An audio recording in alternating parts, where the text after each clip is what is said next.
right. All right, what are we doing? Talk Time Tuesday. Welcome, guys, to Talk Time Tuesday. This Hello. is Dr. Dharma Dr. Ashtate and we are your hosts for Talk Time Tuesday. So this week is Happy Valentine's. Happy Valentine's Day almost. Yeah. And so today we wanted to talk to you about protecting your heart. Yeah, it's Heart Healthy Month. It is as Heart well. Health So Month. it's like 2 for 1, heart health and Valentine's. It seems most appropriate. Right. Okay. Makes sense. Do you think that was intentional? Maybe it was. Maybe read. I think it was. Anyway, all right, good deal. So what are we talking about regarding heart health? Well, so we had one talk already, I think, on signs of a heart attack, and I think today we'll talk about prevention, Right. And how to keep your heart healthy. And so some of the easiest things that you can do. They're going to hate us. We talk about exercise. I know.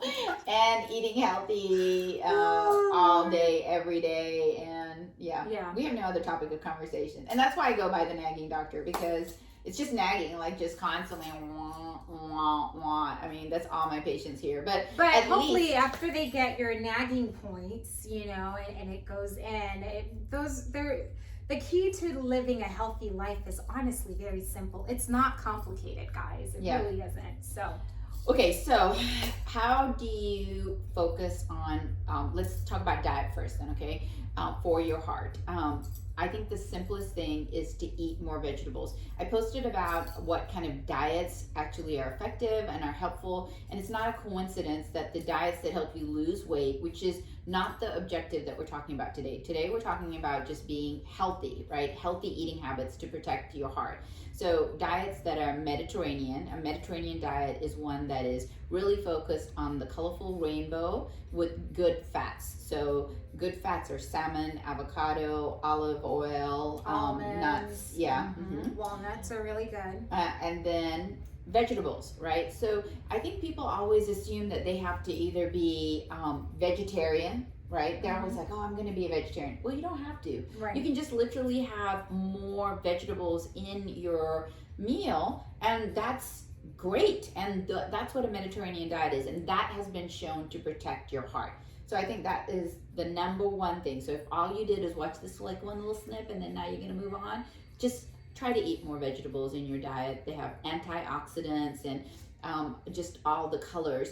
Don't think that you taking a multivitamin is going to make that different. It's definitely not even close. Yeah. Not even close. Right. Yeah. So that's number one. Do you want to do the exercise? Since I'm always like, exercise. Well, I'll tell a story. Okay. So we know that long-standing, uncontrolled high blood pressure can cause damage to the heart in multiple ways, right?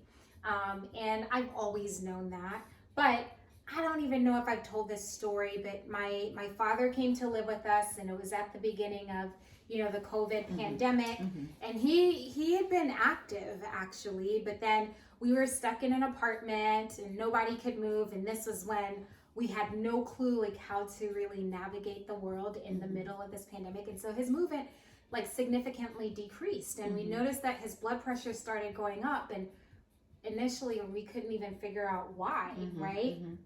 And so we had him start exercising, and he would go walking. Now it's not no cute little walk. If anybody walks with my dad, who's like over 70, so that's a whole different story. Like age is literally just a number. I mean, it's like some pretty good pace walking. And when I say literally by the next day, his blood pressure had gone back to being within good range. That's all it took, is that consistency of, changing his lifestyle, being more active.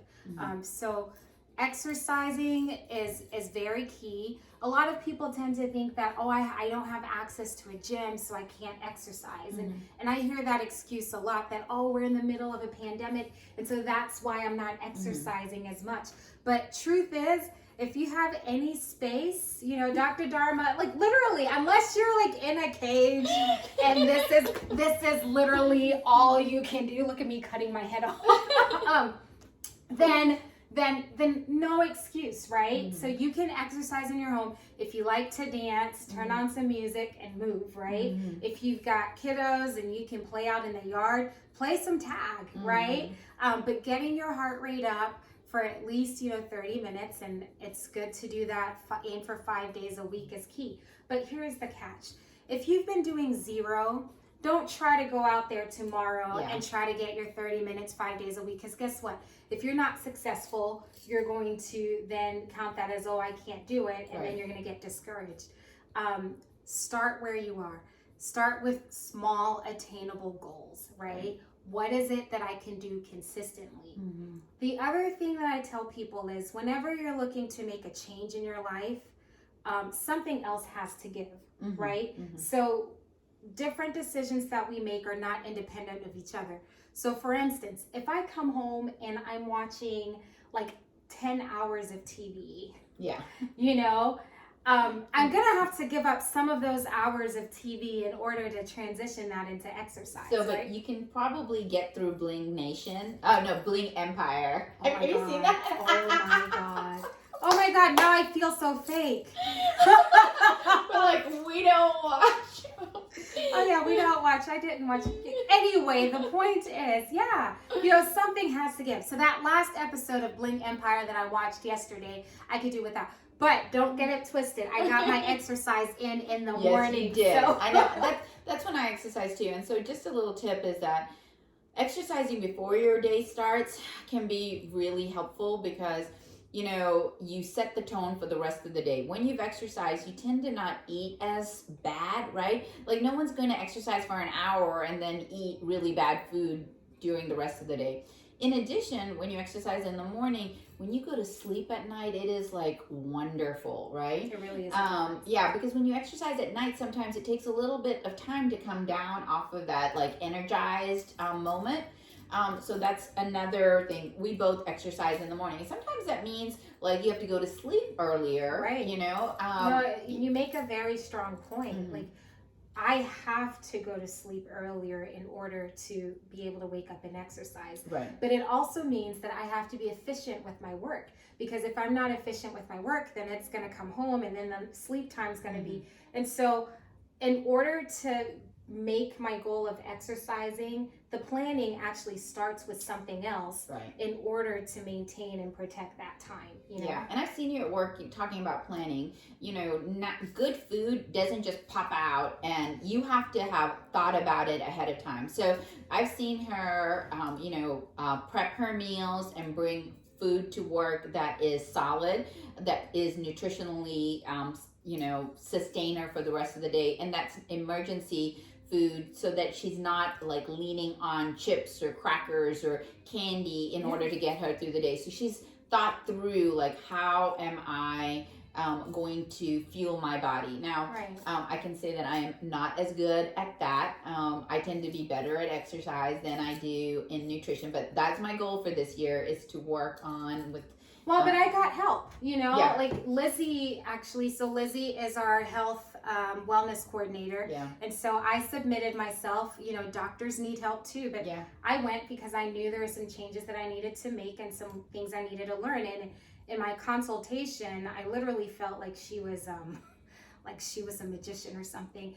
We realized that I was not having food available because I get hangry, then meant that when I was hungry, I went for anything. And so preparing and having the healthy foods available that I was eating, small portions multiple times throughout the day meant that I wasn't getting hungry and I wasn't eating unhealthy. And then I'm gonna work on that. My big issue right now is that I haven't been drinking as much water as I used to, because I have a mask and then a shield on, and just to like take that off just to drink some water and have to go somewhere where then there aren't other people, because not everyone is vaccinated yet, like we are. Party on. not quite, but anyway.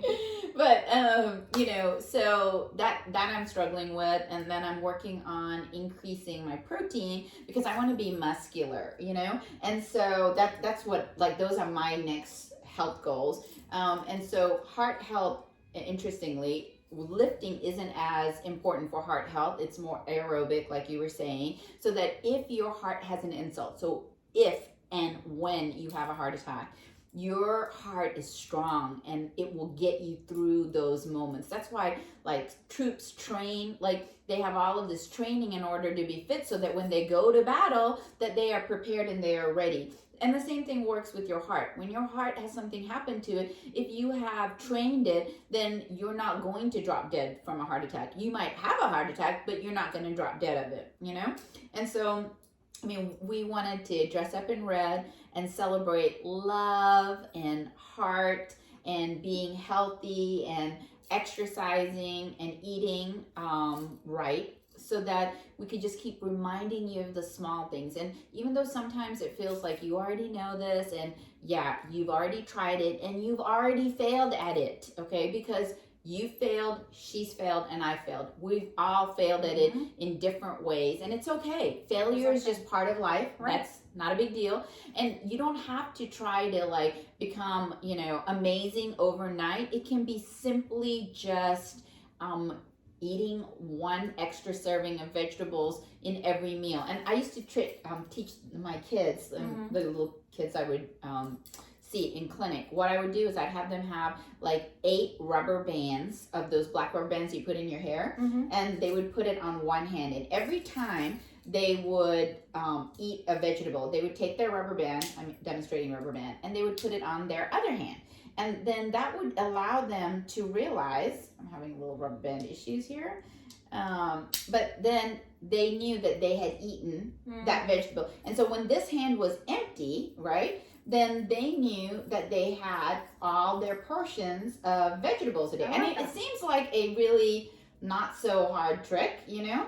And so every time you eat something, you just take one off of this. So what did I eat today? I did eat a salad for lunch. And so, you know, then you have all your portions on this hand, and see, I still have 2 more portions that I need to eat by the end of the day. And so it's a very good physical reminder of easily increasing your vegetables in the day. And that's as simple as when we talk about heart health, and we talk about eating more vegetables and more color. It's just that simple. Right. It's just that simple. Yeah. So there's one thing that I don't want to forget, and that's smoking, right? So a lot of times when people think of smoking, they think cancer, right? But smoking actually is like a huge factor when it comes to heart health. And you mentioned something, a lot of times people are even afraid to say that wanting to quit smoking is a goal of theirs because they failed so much, right?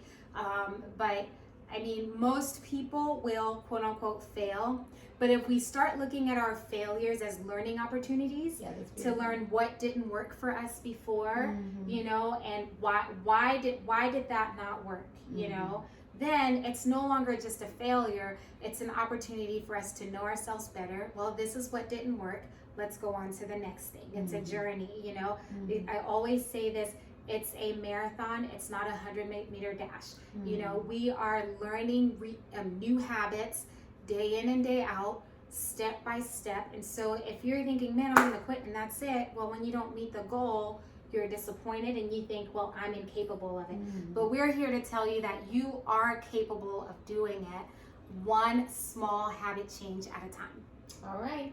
Well, hope you learned something on Talk Time Tuesday. We love hanging out with y'all. Put some comments on the feed if there's anything else you'd like us to talk about or anything you'd like to address specifically in your health journey. We're here for you, and we look forward to seeing you next Tuesday. Catch you next time. Bye. Bye.